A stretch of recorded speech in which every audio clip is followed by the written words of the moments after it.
Capítulo 12. Do pânico à paz. O fardo do medo. Não temerei mal algum. Salmos 23:3. É a expressão de Jesus que nos intriga. Nunca vimos a sua face desse jeito. Jesus sorrindo, sim. Jesus chorando, realmente. Jesus severo, até isto. Mas Jesus angustiado? Bochechas estriadas de lágrimas? Faces inundadas de suor? Arroios de sangue escorrendo de seu queixo? Você recorda a noite. Jesus deixou a cidade e foi para o Monte das Oliveiras, como geralmente fazia, e seus seguidores foram com ele, orar para não entrar em tentação. Então, Jesus afastou-se deles cerca de um tiro de pedra, ajoelhou-se e orou: Pai, se queres, passa de mim este cálice. Todavia não se faça a minha vontade, mas a tua. Então, um anjo do céu lhe apareceu e o confortava. Cheio de dor, Jesus orou ainda mais intensamente. Seu suor era como gotas de sangue caindo ao chão. Lucas 22, 39 e 44. A Bíblia que eu carregava quando criança continha uma figura de Jesus no jardim do Getsêmani. Sua face era suave, suas mãos sossegadamente dobradas, como se ele estivesse ajoelhado junto à pedra e orasse. Jesus parecia sereno. Uma leitura dos evangelhos rachou aquela imagem. Marcos diz: prostrou-se em terra. Marcos 14:35. Mateus conta que Jesus começou a entristecer-se e a angustiar-se muito, até a morte. Mateus 26, 37 e 38. De acordo com Lucas, Jesus estava em agonia. Lucas 22, 44. Equipado com essas passagens, como você pintaria essa cena? Jesus estirado no chão, rosto no pó, mãos estendidas agarrando a grama, corpo sacudido pelos soluços, face tão torcida quanto as oliveiras que o cercavam? O que fazemos com essa imagem de Jesus? Simples. Voltamos-nos para ela quando enfrentamos o mesmo. Nós a lemos quando experimentamos o mesmo. A lemos quando sentimos medo. Pois não foi o medo uma das emoções que Jesus experimentou? Alguém pode até argumentar que o medo foi uma emoção primária. Ele viu alguma coisa no futuro tão aterradora, tão agourenta, que implorou por uma mudança nos planos. Pai, se queres, passa de mim esse cálice. Lucas 22, 42. O que levaria você a fazer a mesma oração? Embarcar no avião? Enfrentar uma multidão? Falar em público? Assumir um emprego? Casar-se? Dirigir numa autoestrada? A origem de seu medo pode parecer insignificante para os outros, mas para você, ela o faz gelar de medo, faz o seu coração pular e o sangue subir-lhe às faces. Foi o que aconteceu a Jesus. Ele estava tão temeroso que sangrou. Os médicos descrevem essa condição como hematidrose. Uma ansiedade muito forte libera substâncias químicas que rompem os vasos capilares das glândulas sudoríparas. Quando isso acontece, o suor brota tingido de sangue. Jesus estava mais que ansioso, estava amedrontado. O medo é o grande irmão da preocupação. Se a preocupação é um saco de aninhagem, o medo é um caminhão de concreto. Ele não sairá do lugar. Quão notável é que Jesus tenha sentido tal medo. Mas que bom que ele nos contou sobre isso. Tendemos a fazer o contrário, encobrir nossos medos, ocultá-los. Mantemos as palmas suadas nos bolsos e a náusea e a boca seca em segredo. Não assim com Jesus. Não vimos uma máscara de força. Ouvimos uma petição por força. Pai, se queres, passa de mim este cálice. O primeiro a ouvir seus temores foi o pai. Ele poderia ter ido à sua mãe, poderia ter confiado em seus discípulos, poderia ter convocado uma reunião de oração. Tudo isso teria sido apropriado. Mas nada disso era prioridade sua. Ele foi primeiro ao seu pai. Oh, nós, ao contrário, tendemos a ir a toda parte. Primeiro ao bar, ao conselheiro, ao livro de autoajuda, ao amigo próximo. Jesus não. O primeiro a ouvir seus temores foi o Pai no céu. 1 milênio antes, Davi estava insistindo para que o amedrontado fizesse o mesmo. Não temerei mal algum. Como pôde Davi fazer tal asserção? Porque ele sabia para onde olhar. Tu estás comigo, a tua vara e o teu cajado me consolam. Antes de volver-se para outra ovelha, Davi voltou-se ao pastor. Em vez de fixar o problema, fitou o cajado e a vara, porque sabia para onde olhar. Davi foi capaz de dizer: não temerei mal algum. Conheço um camarada que tinha medo de multidão.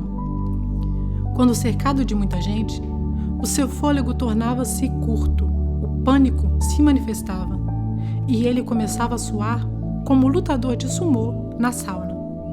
Curiosamente, ele recebeu alguma ajuda de um companheiro de golfe. Ambos estavam em um cinema, esperando a sua vez de entrar, quando o medo atacou de novo. A multidão o cercava como uma floresta. Ele queria sair e sair rápido. Seu amigo lhe disse para respirar fundo algumas vezes. Então, ajudou-o a lidar com a crise, lembrando-o do curso de golfe.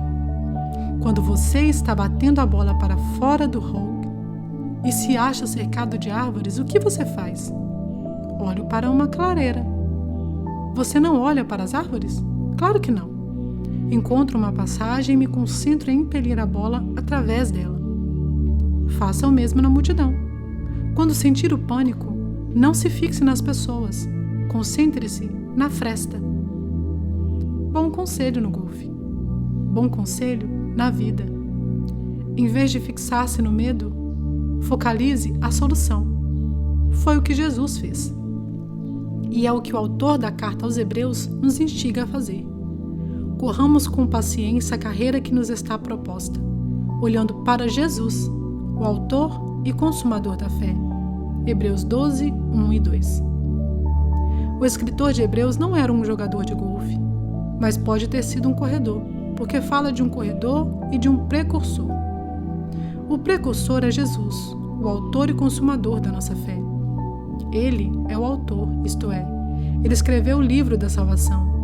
E ele é o consumador. Ele não apenas fez o mapa, mas abriu o caminho. Ele é o precursor e nós, os corredores. E como corredores, somos instados a manter os olhos em Jesus. Eu sou um corredor. Na maioria das manhãs, arrasto-me para fora da cama e vou para a rua. Não corro rápido. E comparado aos maratonistas, não vou longe. Mas, obstante, eu corro. Corro porque não gosto de cardiologistas.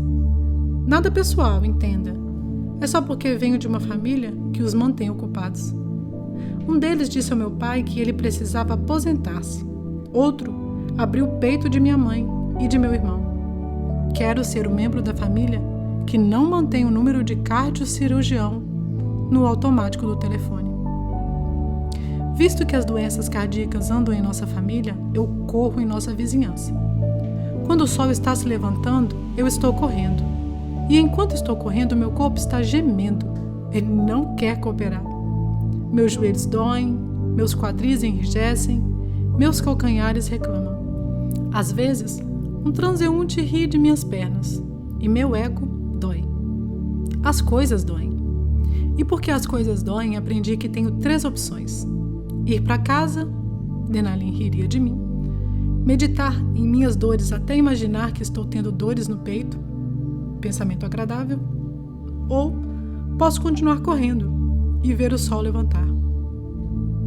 Minha trilha dirige-se ao oriente o suficiente para dar-me assento na fileira da frente para o milagre matinal de Deus.